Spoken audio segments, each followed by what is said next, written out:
সৌরজগৎ ও ভূমণ্ডল নিয়ে আলোচনা করব। তোমাদের এই অধ্যায়ের দ্রাঘিমা নিয়ে আলোচনা করব আজকে। তোমাদের এই অধ্যায়ের দ্রাঘিমায় সমস্যা হয়ে থাকে, আজকে দ্রাঘিমা নিয়ে আলোচনা করব। এখানে দেয়া আছে ছকে উল্লেখিত উইলিং দ্বীপপুঞ্জের স্থানীয় সময়ের সাথে মেক্সিকোর স্থানীয় সময়ের পার্থক্য কত হবে। এখানে প্রশ্ন দেয়া আছে। তোমাদের প্রথমে যে জিনিসটা বুঝতে হবে সেটা হচ্ছে,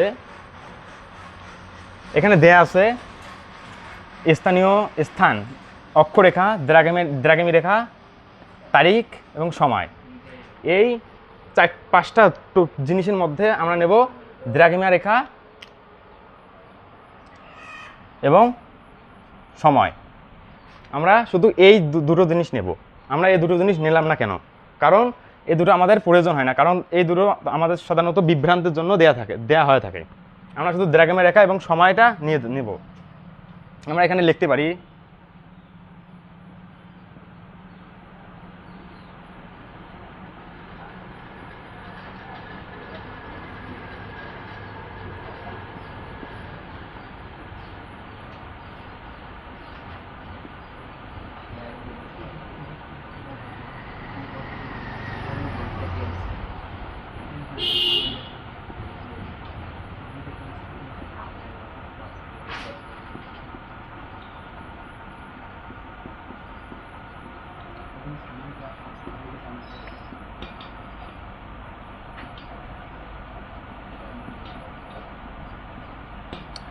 এখানে মেক্সিকো এবং উইলিং দ্বীপপুঞ্জের উভয় দ্রাঘিমা হচ্ছে এখানে দেয়া আছে। দেখো 105 ডিগ্রি ও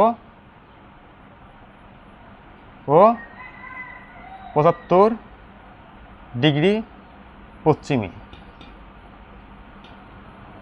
এখন আমরা এখানে লিখেছি মেক্সিকো উইলিং দ্বীপপুঞ্জের উভয় দ্রাঘিমা 105 ডিগ্রি ও 75 ডিগ্রি পশ্চিমে। এখানে দেয়া আছে, আমরা এদিকে লিখব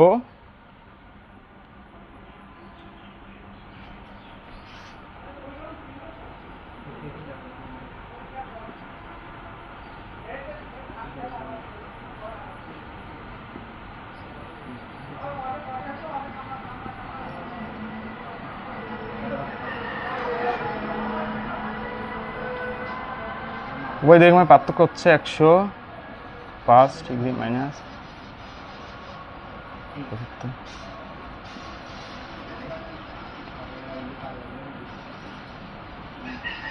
আমরা কেন উভয় দ্রাঘিমার পার্থক্য কেন 105 এবং 75 কেন মাইনাস করলাম? মাইনাস করার একটা কারণ হলো, তোমাদেরকে আগেই জানতে হবে পশ্চিমে এবং পশ্চিমে হলে তাহলে মাইনাস হবে, মানে বিয়োগ করতে হবে, আর পূর্ব বা পশ্চিমে হলে তোমাদেরকে যোগ করতে হবে। সেজন্য আমরা এখানে মাইনাস চিহ্ন নিয়েছি।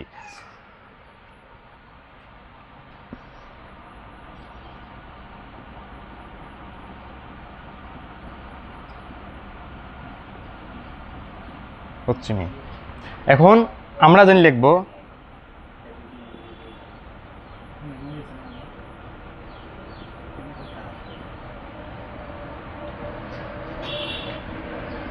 আমরা জানি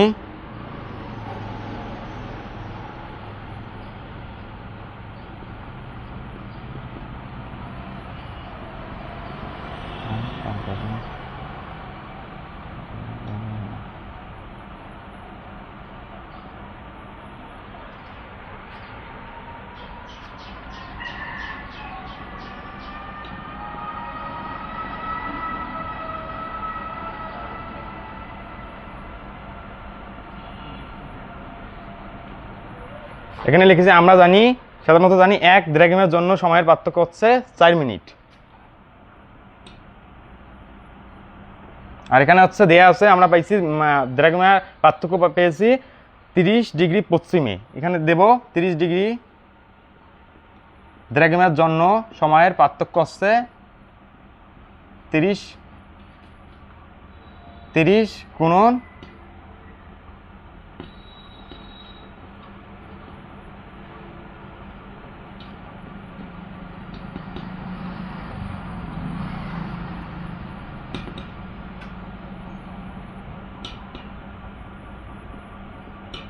এখানে 30 ডিগ্রি দ্রাঘিমার জন্য সময় পার্থক্য হচ্ছে 4 গুণ 30। এখানে গুণ করলে 120 মিনিট বেড়ায়।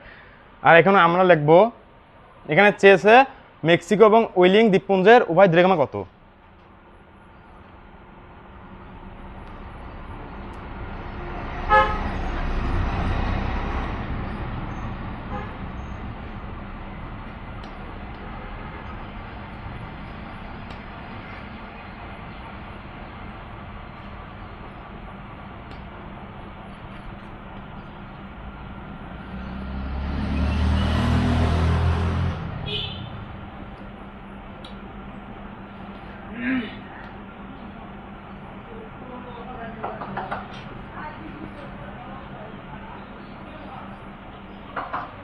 এখানে আমরা মেক্সিকো এবং ওয়েলিং দ্বীপপুঞ্জের দ্রাঘিমা হচ্ছে 120 বা 2 ঘন্টা। 2 ঘন্টা কোথা থেকে আসলো? 2 ঘন্টা হচ্ছে আমরা জানি 60 মিনিটে 1 ঘন্টা, এখানে দেওয়া আছে 120 মিনিট, মানে 160 মানে 2 ঘন্টা। আমরা এই পর্যন্তই দ্রাঘিমার ক্লাস শেষ হয়ে গেছে। তোমাদেরকে ধন্যবাদ।